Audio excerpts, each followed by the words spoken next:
Adi, c'est la copine qu'on appelle quand on a besoin d'une bonne lecture. Passionnée de livres, elle a toujours une bonne recommandation à portée de main.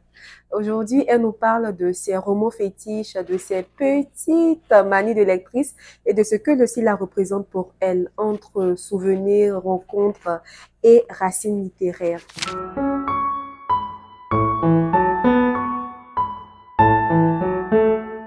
Et grâce à Mhm. Dieu, je suis très contente de te retrouver Moi aujourd'hui aussi. dans ta bibliothèque. Ouais. Voilà, tu es la première qu'on interviewe. Qui est Adi? Je suis Ati Ouattara, gérante d'une bibliothèque. Je suis passionnée de lecture, créatrice de contenu autour du livre. Mhm. Je suis amoureuse de toutes sortes d'écriture et de lecture. Mais surtout, je suis une amoureuse des événements qui parlent du livre et de la promotion du livre. Oui. Et dis-nous, quels sont tes premiers souvenirs de... avec la lecture? Ah, ça remonte à très longtemps. On va dire depuis l'école primaire, j'étais boostée avec la lecture surtout au niveau des concours scolaires. Donc, on Mhm. m'appelait souvent pour aller concourir pour l'école parce que les gens disaient que j'étais bonne lectrice. Donc, au CE1, je me rappelle, j'ai remporté un prix devant quelqu'un que je redoutais en lecture. Et ça m'a permis d'avoir beaucoup plus confiance en moi et de me dire, ah, la lecture peut m'ouvrir certaines portes. Et surtout que je savais lire et je lisais bien avec les ponctuations, je me suis dit que dans le futur, c'est quelque chose qui pourrait m'aider. J'aimais ça, donc j'ai continué. Et en continuant, comment la lecture a influencé ta vision du monde? Déjà, pour quelqu'un de turbulent comme moi, une boule d'énergie, ça m'a aidé à me canaliser. Mhm. Je n'avais pas l'occasion de voyager beaucoup, donc ça me permettait de voyager sans un sou. C'est la base en termes de Mhm. lecture. Ça me permettait aussi de rester dans une bulle et de pouvoir me servir de toute l'imagination que les livres donnaient et de les retranscrire. Donc j'écrivais beaucoup d'histoires, j'inventais aussi beaucoup d'histoires et les gens me le disaient, ils me faisaient savoir. Ça m'a permis de prendre conscience de ce potentiel-là. Et très jeune, j'ai commencé à écrire de petites nouvelles, des petites histoires qui ont été reconnues par certains de mes professeurs, certains de mes maîtres d'école. Et donc, c'est une histoire assez particulière, surtout avec moi. Et voilà, la lecture, c'est le tremplin. C'est ce dans quoi j'ai baigné, on va dire, presque toute ma vie. Et ça se ressentait certainement au niveau de tes résultats scolaires. Oui, forcément, quand tu te retrouves à faire des exercices d'exploitation de texte, d'écriture, d'expression écrite et tout, Je les me souviens. professeurs et les maîtres, ils étaient vraiment, on va dire, ils étaient fascinés par ce petit talent-là que j'avais et le maniement aussi de la langue La parce que ça langue, me ouais. permettait d'avoir une grammaire et un vocabulaire impeccable. Donc, sur ce point-là, contrairement aux maths, Oui. j'étais vraiment très calée et ça me permettait de pouvoir me différencier des autres et d'avoir de très bons résultats à ce niveau. À quoi ressemble ta bibliothèque idéale? C'est quoi? Bien Ouais. organisé ou est chaos organisé ou... Je vous l'ai dit, je suis une boule d'énergie, donc tout est en vrac. Ok. Je suis quelqu'un qui lit de tout. Je suis quelqu'un qui passe par toutes sortes d'humeurs et je peux lire de la romance et passer un livre de développement personnel sans problème. Vraiment, c'est ma Bible, c'est le chaos. Bon, quel est le livre qui t'a le plus, qui t'a profondément marqué? Il y en a plusieurs et à plusieurs moments de ma vie. Mais on va dire de l'année dernière à cette année, c'est L'art subtil de s'en foutre. Je pense que je l'ai, Je l'ai vu quelque part. celui-là. Ouais. C'est le must pour moi parce Pourquoi? qu'il est venu à une période où j'étais vraiment en questionnement et j'ai conscience de tout le talent, de tout ce que je peux faire. Mais arrivé un moment, il fallait canaliser ça et prendre une certaine direction. Ce qui m'a dit que voilà, t'es pas exceptionnel, t'es juste une personne lambda. Fais ce que tu peux à ton niveau déjà pour changer le monde, il faut déjà changer ta maison, il faut Ta changer ton perception. quartier, il faut changer ta commune. Donc, de petits changements peuvent vraiment entraîner quelque chose de grand. C'est ce qui m'a aidé à prendre conscience et jusqu'à présent, je pense que c'est un guide. À chaque fois que j'ai besoin, je reviens dessus. Et si tu devais garder que 3 livres dans ta bibliothèque, je sais que c'est difficile, c'est impensable, mais Ah, ah, essaie. ah. Essaie que 3 livres de tous les livres que tu as lus. Si tu ne devais garder que trois, qu'est-ce que ça serait? Le premier, c'est le Coran. Ah oui. J'ai une relation particulière avec le Coran parce que c'est pas que dans les épreuves que je le lis. Souvent, je suis dans des périodes de doute, dans des périodes d'angoisse, dans des périodes vraiment pas très... Que ce soit cool ou pas, quand je suis en joie, je lis. Dans tous les cas, c'est un livre qui me ramène sur le chemin. C'est un livre d'histoire, c'est un livre de science, c'est un livre pour guider, c'est tout. Donc, il est vraiment complet, ce qui fait que je ne peux jamais l'ôter de ma bibliothèque. Le second, on va dire que je l'ai lu en 2018 ou 2017 et ça m'a aidé à me prendre conscience du fait qu'il y a des combats que je ne peux pas mener, du moins tant que je ne suis pas confrontée à ça. C'est Americana de Chimamanda Ngozi et elle a une écriture particulière, ce qui fait que on la lit assez aisément, mais surtout parce que en tant que femme, en tant que femme noire, elle était confrontée à certaines choses qu'elle a relatées dans le livre. Nous, on a été confrontés à ça par les réseaux sociaux, par le vécu des gens, mais on n'a pas conscience de la lutte que ces personnes-là font tous les jours et on se l'approprie souvent à tort. Et je me suis dit, ah ouais, voilà ce qu'elles vivent. Moi, ma peau me permet de faire certaines choses dans mon pays. Ma condition de femme me permet, pas souvent comme on le veut, mais de faire certaines choses dans mon pays. Il faut que j'aie conscience de ça, que je l'utilise à mon avantage pour évoluer à mon niveau avant d'être confrontée à ce genre on va dire, ce genre de lutte ou ce qu'elle relate dans le livre. Je sais que tu avais aussi aimé Sophie, mon amour. Est-ce que ça, tu... Merci. En fait, c'est le titre que je cherchais. C'est Sophie, mon amour. C'est une histoire d'amour. C'est quelque chose qu'on n'a pas l'habitude d'appréhender tout le temps. C'est pas une histoire de religion, c'est une histoire de principe. C'est une loi, ce sont des lois plutôt universelles que souvent les humains oublient. Et donc, quand tu as besoin, tu reviens à ces lois-là et tu te dis, c'est assez fondamental, c'est assez simple, c'est assez touchant, c'est beau. C'est beau. Voilà, c'est beau. C'est l'amour. C'est la beauté. C'est l'amour, en fait. Merci. Et voilà, c'est ces livres-là que je voudrais garder, même s'il y en a plein d'autres. Mais voilà. Est-ce qu'il y a un livre que tu as lu, relu, encore et encore? Il y en a plusieurs. Ah bon, ça t'arrive de relire plusieurs fois? Non, mais quand je suis touchée par un livre, celui-là, je l'ai lu 2 fois. Ok. Je voudrais bien le relire une autre fois, mais j'ai pas assez de larmes encore. J'en venais justement. Est-ce qu'il y a un livre qui t'a fait pleurer et tout? Oui. Donc, oui. ça déjà? Oui. Là, j'en parle, mais j'ai les larmes aux yeux parce que c'est un livre qui m'a touchée.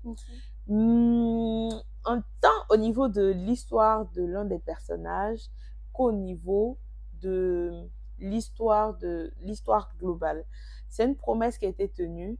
C'est une histoire d'un lâche qui a essayé de se racheter. C'est une histoire d'un enfant maltraité.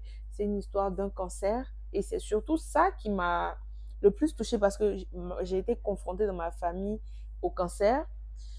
Le changement de quelqu'un que tu voyais grand, fort, quelqu'un qui était c'est-à-dire le plus puissant, le plus fort, quelqu'un qui était adulé partout.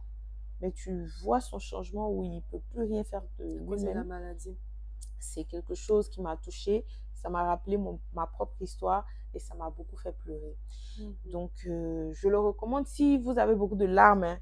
Voilà, mais c'est vraiment un livre que j'ai relu plusieurs fois.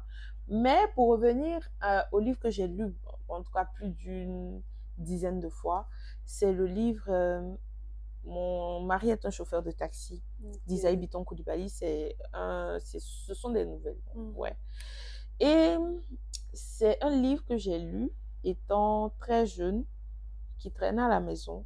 J'ai apprécié l'écriture, j'ai apprécié l'auteur. C'était pas de mon âge, bien évidemment, mais c'était assez fluide et simple. Et pour l'époque, ça m'a fait penser à moi, en fait. Qu'est-ce que je voulais? Est-ce que l'histoire qui était racontée dedans, là, c'est vrai que ça me parlait, mais ça ne parlait pas de moi. Je ne voulais pas forcément ressembler au personnage et ça me rappelait que je ne devais pas être bête comme certains personnages. Donc, voilà. Ça donne un aperçu de comment Heidi, elle s'approprie les histoires dans les livres. Oui. Parce que tu fais partie d'un club de lecture, lire, discuter, manger, oui, bien et il évidemment. faut là pouvoir, Heidi, faire des débats, en train de faire le procès de certains personnages. Vraiment, c'est houleux. Et toi, quel est ton... Pourquoi tu aimes participer aux rencontres du club de lecture? Qu'est-ce qui te plaît? Déjà, il y a le fait que je confronte mes idées à celles des autres.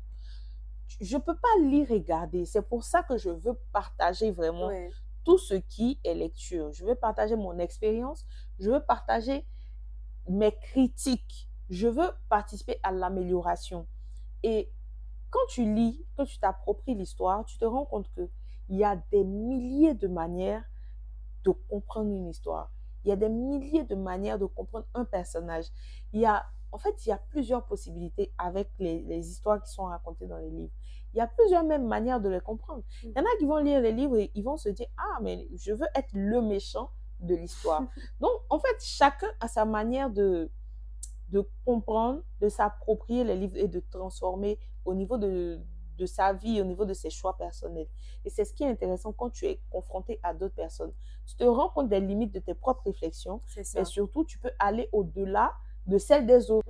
Voilà. Donc, lire, c'est vivre plusieurs vies, en fait. Voilà. Tu as trouvé ça, c'est ça, vivre plusieurs vies. Tu es plus livre papier ou audio, numérique? Je suis plus livre numérique déjà, mais je lis tout. Je suis à l'aise avec tout, mais ma bibliothèque numérique est plus fournie. Donc, cette année, j'ai décidé pour mon orgueil de lectrice de vraiment augmenter ma bibliothèque physique. Voilà, d'acheter beaucoup plus de livres en papier. Parce que, voilà, quand tu es assis et puis à la fin de l'année, tu prends tes photos, tu flexes. Ouais, c'est chic. Donc, voilà, tu ne vas pas défiler, montrer ton téléphone défiler. Ah, voilà les livres que j'ai lus.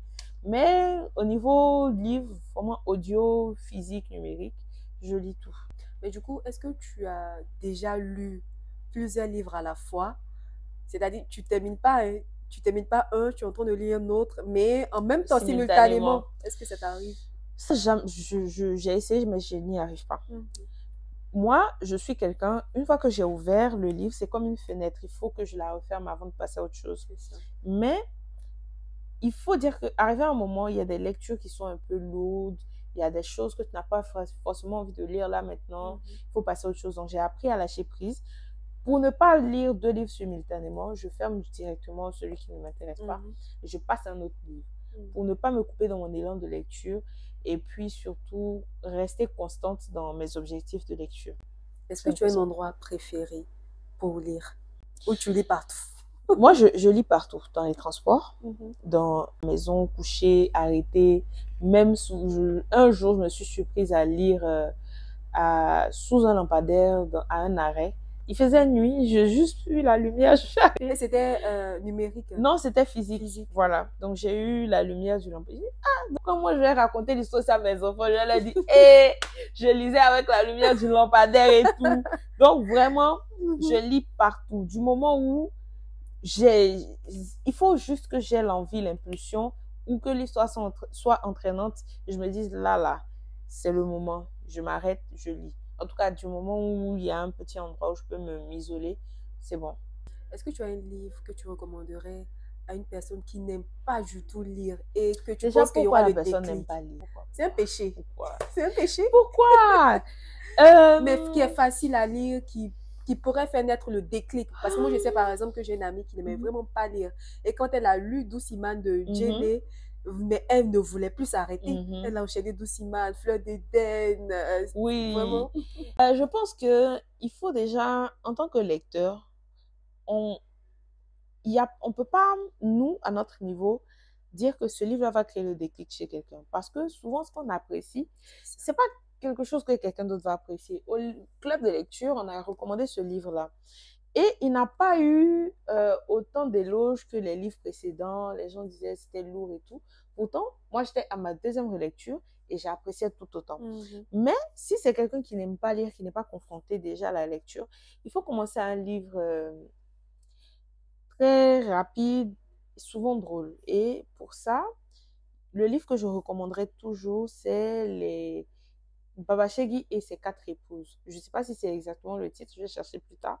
J'ai oublié le nom de l'auteur, vraiment, pardon. C'est un livre très drôle. L'auteur, ce que j'apprécie vraiment avec les auteurs nigérians, et je le dis, je ne le cache pas, ils ont la manie de tourner le sérieux, mais d'un ridicule. Tu, tu, te, tu te prends à rire devant une situation qui est grave, ou tu te prends à avoir des tournures mais majestueuses pour expliquer des situations vraiment très graves. Et ce livre-là, ça parle de faits réels, ça parle de faits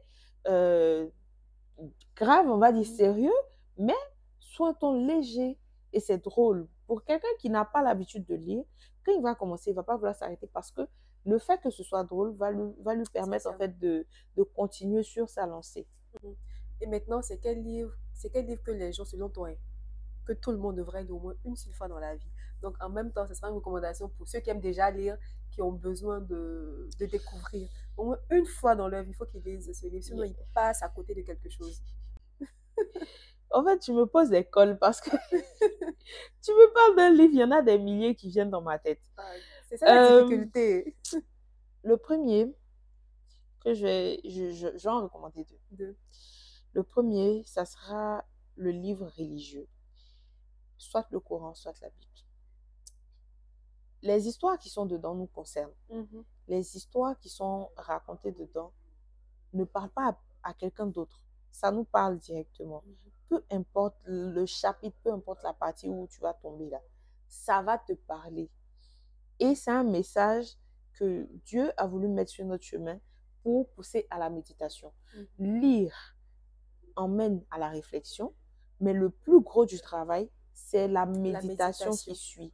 Donc, peu importe le livre que tu vas lire, que ce soit un livre de développement personnel, une romance, un drama et tout, ou une dark romance, qu'est-ce que ton cerveau en tire? Comment est-ce que tu le transformes pour l'appliquer à ta vie? C'est déjà le premier plan. Ensuite, le second livre qu'il faut lire au moins une fois dans sa vie, je pense encore que je vais parler de Chimamanda. Vraiment désolée.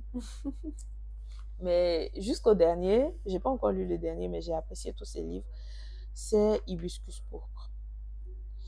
C'est comment on traite nos enfants, comment on aimerait être traité, comment... Ça ne parle pas du futur, ça parle de l'avenir. Qu'est-ce que je raconte? Ça ne parle pas du passé, ça parle de l'avenir. Comment on traite nos blessures? Comment on traite notre rapport avec les aînés, comment on traite notre mariage, comment on traite notre rapport à la société. Si tu es marié pour les yeux des gens, mais tu vas mourir. Si tu maltraites tes enfants, ils vont te tuer. C'est ce que le livre dit en général. Donc, ce livre-là, pour des gens qui veulent fonder une famille, pour des gens qui veulent se construire, je pense que c'est l'un c'est comme une... Je ne veux pas tergiverser ou raconter n'importe quoi, mais pour moi, c'est comme une Bible à avoir. À chaque fois que tu t'oublies, tu reviens. Tu lis et puis ça te rappelle que voilà ce que je ne dois pas faire. En fait, c'est comme ça que je prends généralement les livres. Les exemples à ne pas suivre, ils sont notés dans les livres et je leur parle souvent. Et là, on en vient au Salon international du livre d'Abidjan qui réunit les amoureux de la lecture, où on peut trouver plusieurs livres. Souvent, on a l'embarras du choix. Et toi, dis-nous, pourquoi tu participes déjà au Salon international du livre? Je sais que l'année passée, tu avais un gros gourmet de la J'en ai parlé pendant une semaine. Ça m'a fait mal parce que c'était assez nouveau. C'était au parc des expositions. Et surtout, il y avait plein de gens que je voulais rencontrer, des auteurs. Je voulais vraiment... Le simple fait de flâner entre les stands, ça détend. Ça détend. Pour moi particulièrement, c'est une thérapie. Mais le toucher, les discussions, tu reviens enrichi. Même, tu n'es pas obligé d'acheter des livres. Le simple fait d'avoir des discussions avec des gens. Moi, par exemple, je veux pouvoir amener les éditeurs à changer, surtout les éditeurs en Côte d'Ivoire, à changer leur manière de percevoir l'édition. Si je ne vais pas là-bas, je ne peux pas avoir des éditeurs à qui parler. Je ne peux pas leur dire, mais ce que vous faites là, c'est n'importe quoi. Je ne peux pas leur dire, ah, j'ai apprécié, par exemple, l'effort que vous avez fait avec tel auteur. Je ne peux pas leur dire ce que j'ai ressenti quand j'ai vu des coquilles dans un livre. Et vu que je suis cash, je veux pouvoir leur dire, voilà vos points forts, voilà vos points faibles. Je veux pouvoir aller rencontrer les auteurs, leur dire que ce qu'ils ont écrit, c'est de là. Je veux pouvoir leur dire, j'ai adoré le livre que tu as écrit, je l'ai lu, je vais le racheter, je vais acheter des livres pour offrir, je vais profiter des soldes, je vais faire, c'est comme si je faisais du shopping, c'est ma thérapie. Et les gens qui ratent ce rendez-vous, ce sont des personnes qui passent vraiment à côté de grandes occasions. Et ils ne savent pas comment ça peut les impacter. Voilà. C'est vraiment très enrichissant. Comme elle a dit, c'est une thérapie. Et le fait, toi, ça se ressent. Cette année, c'est sûr, Inch'Allah, les auteurs, les éditeurs vont sortir à non, j'arrive. Avant le SILA, j'arrive. Quand je vais vous rencontrer là, je vais vous parler parce que je n'ai pas la langue de bois. Donc, c'est ça. Et on a besoin de ça aussi. On a besoin de ces genres de recommandations parce que les éditeurs, les auteurs, ils font les livres pour les lecteurs. Donc, avoir ces retours pour s'améliorer, je pense qu'on en bénéficie tous en fait. Donc, voilà, vous avez découvert Adi, un peu sa bibliothèque, un peu qui elle est, son tempérament de lectrice et tout. Et on espère que vous aussi viendrez au Salon du Livre pour discuter avec d'autres auteurs et lecteurs pour que ceci là aussi soit mémorable comme on le veut toujours. Donc voilà, c'était la bibliothèque de Adi. Merci Adi. Merci Oumi. À la prochaine.